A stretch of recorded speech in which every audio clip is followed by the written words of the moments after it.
ఒకటి మొదలు. ఓం నమో నారాయణాయ. ప్రేక్షకులు మహాశైలకు, శ్రోత మహాశైలకు శుభాభివందనములు. ఈ ఎపిసోడ్లో మనము వృషభ రాశి వారికి కార్తీక మాసంలో నవంబర్ నెలలో ఎటువంటి పరిస్థితులు ఉంటాయి, ఎటువంటి ఫలితాలు ఉంటాయి అనేటువంటిది మనము తెలుసుకుంటాము.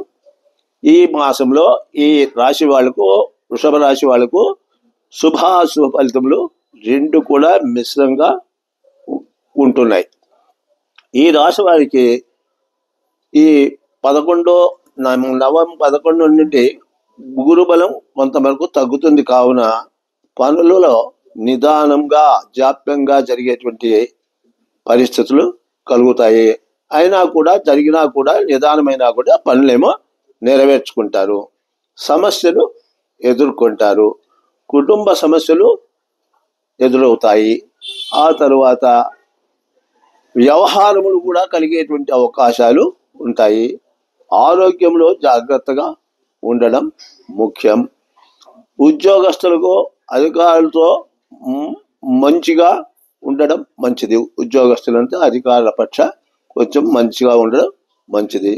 వ్యాపారస్తులకు ఈ మాసంలో మంచి ఫలితాలు ఉంటున్నాయి. బంధుమిత్రుల సహకారాలు తగ్గేటువంటి అవకాశం కూడా ఉంటుంది. కావున వీరు సొంత ఆలోచనలతో ముందుకు పోవడం వాళ్లకు శ్రేయస్కరంగా ఉంటుంది.